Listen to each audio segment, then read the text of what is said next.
So today I want to show you a crate I like a lot, and this crate is leptos fetch. If you are a little familiar with React, maybe you know 10stack, and this is kind of the same for Rust, and it allows you to have cache inside your application. And I will show you right away why it can be useful. So let's say we have this job board, okay? So you can also check on rustify.rs/jobs. And if we look inside the tools for the network, if we check only for fetch here, so you can check that if I click here, it will, so this one was already loaded, but this one, you see that we have a call here. If I click inside here, you see that we have another call. If I click a new one, this one, for instance, I have another call. But you will see that if I click on this one, it will not trigger a new call. I will just show you that better. And you see, it does not trigger a new call. This one does not trigger a new call either because we have already loaded the resource. Okay. This is why caching can be useful, because this way you make your application a little faster.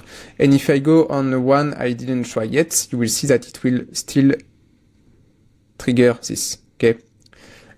So this is why the caching can be useful. And for this, what I'm using is leptos fetch. So you can check on github.com here, Zach Stook, leptos fetch.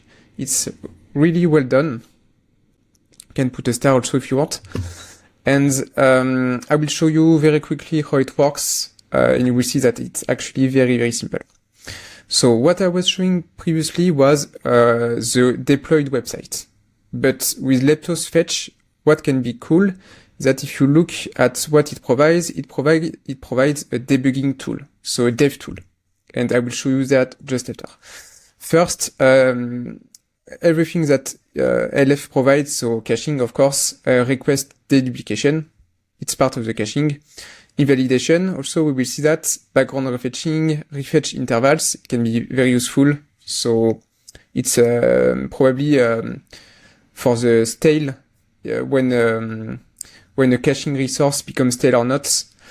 Memory management, optimistic updates, debugging tools, optional resources, manage flexible pagination. So all of that is giving you with leptos fetch. And now if we look at localhost, so not the deployed website, but localhost, you will see that we have this dev tool here. And this is what also is very useful, because then you can understand a little better how it works. So I will show you that first, so you can understand a little better how it works, and then I will show you with the code, and you will see that it's actually very, very simple. So this is exactly the same as I've showed you before, but it's on localhost. So first, I will just add refresh, so you see better. And now if I look at this, so first, of course, it has loaded ammo, okay? So it has loaded ammo because this is the first one, okay? So if I click, it will not do anything, but if I click on this one, you will see that it will load this one, of course, okay? And you will see that we have an active resource, fresh, embedded Rust developer protectic. So exactly what we have inside here, embedded Rust developer protectic. And maybe you are wondering, what does fresh mean? What does fetching mean? Stale and everything. So I will show you. So you will see that if I click on this one, very quickly it will trigger the fetching, and then we will have a new resource that is fresh. So if I click here, so it's very, very fast, but you see that now we have 3 fresh resources. If I don't do anything for maybe 15 minutes, 20 minutes, you will see that the fresh data will become stale because it has not been fresh for more than X number of minutes. So this is what means stale. And we have also invalid. So after a certain point of time, also a resource can be invalid. And we can also invalidate the resource ourselves. So if I click here, for instance, so for developer protectic, you will see that we have some data. So the data is exactly what we have inside here. So if I click again on protectic, you will see that about the role as part of the development of secure software. This is exactly what we have here. Okay. If I click on invalidate, you will see that normally we should have one invalid here. Maybe I've messed up something. It's possible. If I click in here, because I know that it's still in progress for this, so either I've failed something or maybe there is something that is not working. Okay, so perfect. So now if I click again on invalidate, you will see that I have invalid one. Okay, and this has become invalid. What it means is that, so it was cyclic, so this one, it means that if I click again on this one, it will trigger a new call. And when it was fresh, it was not triggering a new call. This is just this. So if I click, you will see it has one active resource. Now it's fresh, and we have this. And now we have 0 invalid. So just this. So yeah, hopefully it's a little more clear for you. And now I will show you with the code how it looks like, because it's actually very, very simple. So first we can go inside the main cargo tunnel. Okay. So if we look at leptos fetch, so we'll see that the conversion is this one, 0.4. Okay. In my specific use case for Rustify app, I have a workspace. Okay, so it's quite a complex application, but I have a workspace, and it means that if we look inside app, so I'm bringing leptos fetch here, workspace, okay. And if we look inside here, what is important is to have this, okay. If you want to have the DevTools. So leptos fetch DevTools, and then you just add this also in SSR, and that's it. And it will be set up correctly. So don't forget to have this.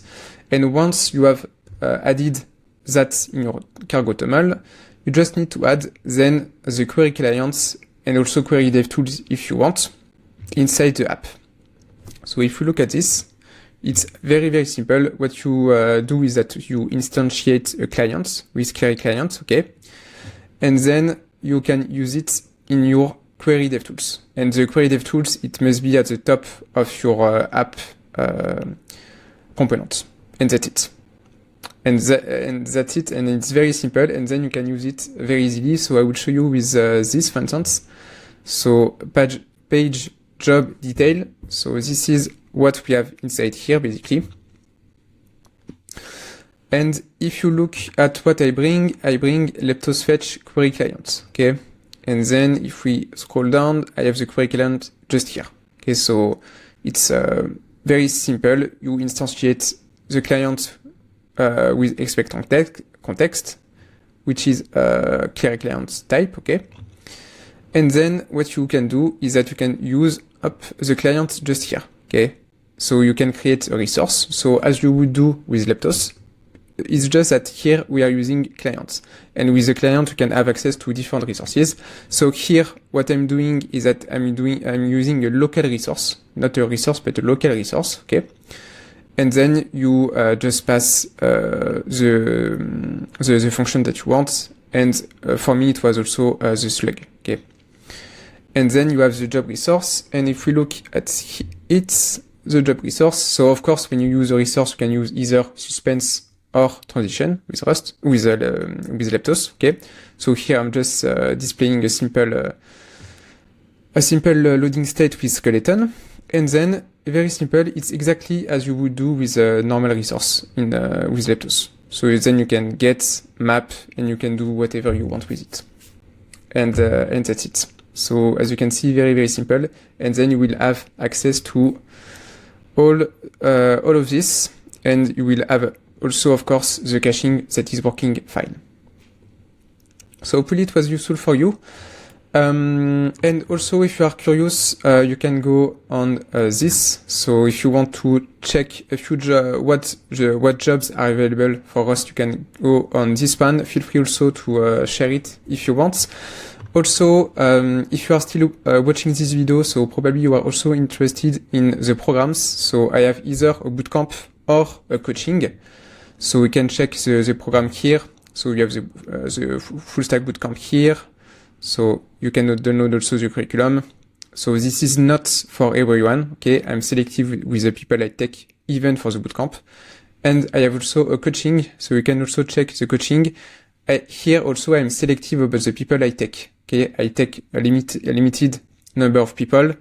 So if you want, you can apply, and I will see if we can work together or not. So this is for applying for the call, okay? First, I need to have a call with you to make sure that the coaching can work for you or not, to see also if you are motivated, and also to answer all your questions, of course.